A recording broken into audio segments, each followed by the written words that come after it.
So, like anyone else, I need to sell out, and I will be doing the evil thing of agreeing partly with Nerdrotic Gary on his Nerdrotics channel, where he pumps out these weirdo conspiracy theories about the MCU. But shocker, I do think he finally compiled some good evidence, although, as usual, doesn't say what I think he thinks it says, but that's me looking at it carefully. We're going to start off with the bad stuff, of course, where I will disagree, but then we will get to the agreement part. So he's going to do this weird list, ticking off men versus women who died. Of course, it's not what you think it is. Bishop and Echo. Moon Knight, the Scarlet Scarab. She's an Egyptian superhero, you know.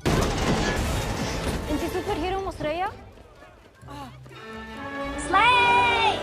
Miss Marvel, Doctor Strange mom, America Chavez. You don't know anything. Thor Love and Thunder, female Thor. She-Hulk Attorney at Law, She-Hulk and Titania. Wakanda Forever, Aneka and Ironheart. For those of you counting at home, that is 15 male hero/villains introduced, 5 deceased, and 27 female hero/villains introduced, 0 deceased. Jane is dead. Let me repeat that. Jane is dead. So he either lied or just got it wrong. Either way, you're not trustworthy if you're not going to tally these things correctly and you're just going to, quote, play with the numbers, then it's kind of a worthless list. But now let's get to the agreement part, where I think he actually presents some pretty persuasive evidence, and we're getting somewhere. But again, as usual, he gets a lot of things wrong. Start with the men. Sorry, ladies. In order of appearance, from Black Widow, we had General Dreykov, who is now deceased. Red Guardian. I am simple man. You are an idiot. From Falcon and Winter Soldier, John Walker. I think we got off on the wrong foot.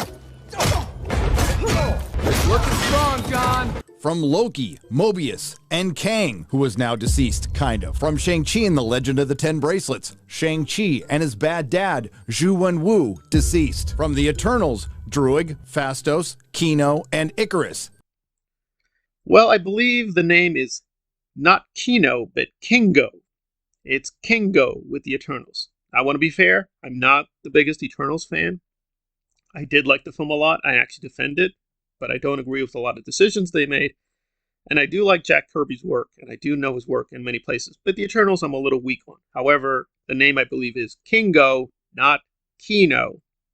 That's going to really undermine your authority if you're going to appeal to your, quote, alleged comic book knowledge, and you don't seem to have any. So that was pretty bad and embarrassing. But let's get to the agreement part, where it did seem over and over again in a lot of Phase 4 films and even TV projects, you had this trope of the woman tells the man, you're an idiot, you're a moron, you're incompetent, and or just beats up on them for no reason. And there are reasons to be concerned because it does violate the canon. Now, I'll be fair to both sides. Now, for instance, with Loki being queer, I don't think they did it the right way, but that is canonical, that is in the comics, so that is fair. Even if it's a political agenda, that is in the character, that is fair. However, Walker just being beat up by the Dora whoever, that's not really correct. The US agent I remember is really tough and really strong. It would take an army to put him down, so him taking that many slaps for no reason is really weird. And the Red Guardian just being told he's an idiot for no reason is also kind of weird.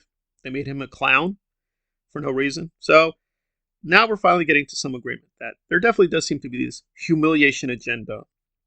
And it does seem to be aimed mainly at the male characters. There is also this alarming tendency to make everything or everyone a clown and clownish consistently. Now Wakanda Forever thankfully pulled back on that. That was pretty good. And to be fair, it does seem to be across genders. Even the women now are acting like a bunch of clowns. I mean, She-Hulk was really terrible, and she was a super clown in that show. So, okay, so there does seem to be a humiliation theme, and there does seem to be a clown theme. But as always, now that Gary has some good points, he wipes away any goodwill. Disney Marvel producer Nate Moore thought it was worth putting the Eternals up the list and then race and gender swapping all of them because nobody cared about the characters.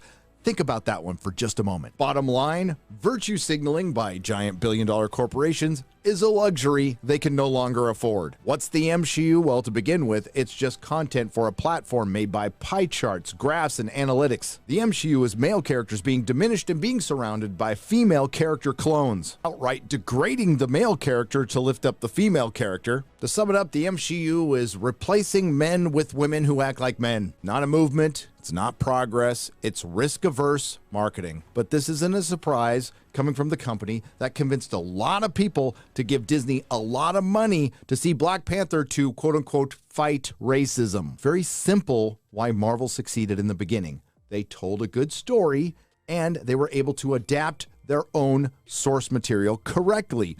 Iron Man looked and acted like Iron Man. Captain America looked and acted like Captain America. And Black Panther looked and acted like Black Panther. And now The answer is no. It's not even close. In fact, you can check this yourself because I actually read this issue pretty thoroughly. It's actually a really good one. It's this vendetta story that had Black Panther, Iron Man, and Spider-Man. Your eyes do not deceive you. Yes, they had a pretty good story with all three of them involved, and it's pretty good. The art could have been better. The cover art is a little deceptive. I don't think Eric Larson did actually the art for any of them, but there we are. But it's a very good set of stories. Now, does Black Panther look like he looks like in the film? No. Does Spider-Man look like he looks in the Spider-Man films with Marvel involved? No. The Tom Holland Spider-Man does not look or act like the comic book Spider-Man. Probably the closest one you could give away may be Iron Man, but I gotta be honest, I do read a lot of Iron Man comics, but I'm not a super hardcore expert. And there are people who are so precise on the armor, I'm sure they could tell me the armor doesn't match either. The armor is very, very different in the comics. And they changed a lot for that first film. Like, he didn't go to the Middle East. He went to Vietnam. That's what happened. And he wasn't this kind of weirdo Bruce Wayne playboy. He was very pro-military. He was extremely pro-military in his canonical origin. So they changed a whole lot of aspects. They even changed things internally, right? Remember, they replaced a black actor. Yeah, saying they acted or even looked like they do in the comics is simply false. Or to say they even adapted directly the stories is also false. Like, Civil War has nothing to do with Civil War in the comics. They're totally different stories. Infinity War has nothing to do with Infinity War in the comics. Like, Infinity War, the comic has Adam Warlock. The movies did not have Adam Warlock. I can see what he's saying, that at least phase 1 to 3 had a little bit better integration with the comic books, but even I think that is a little questionable. I'd actually say Wakanda Forever is a little welcome because it does take a little bit, not a lot, but a little bit of the comic book lore seriously. Same thing with Multiverse of Madness, and I think those were some of the stronger films. But I would be fair in saying some films they've done, like First Avenger, even the first Iron Man, even though they don't really match the comic books exactly, are okay stories. They could be done way better. But clearly where the stories are not very good, they don't seem to have anything to do with the comic book. So maybe you can tease out a correlation, but I think even there you have to be very, very careful. So he's pretty much wrong about most things he said in this video, even just basic facts he got wrong. But I do agree the humiliation agenda does seem to be present. I don't know if there is an MCU conspiracy, but on the fidelity issue, no, there's really not a lot there. So, okay, so point 1, MCU conspiracy, no. Humiliation, I think that's a strong possibility. Number 3, too much clowns, or too much clownish themes, okay, that seems correct.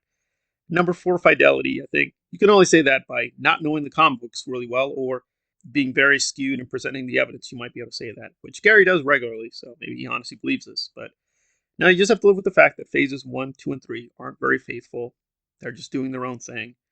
They did a few nods and Easter eggs, but that's about it. Mostly a worthless video, but he did at least present some good evidence here and there, so something to work with at least, which is unusual for Nerdrotics, Gary.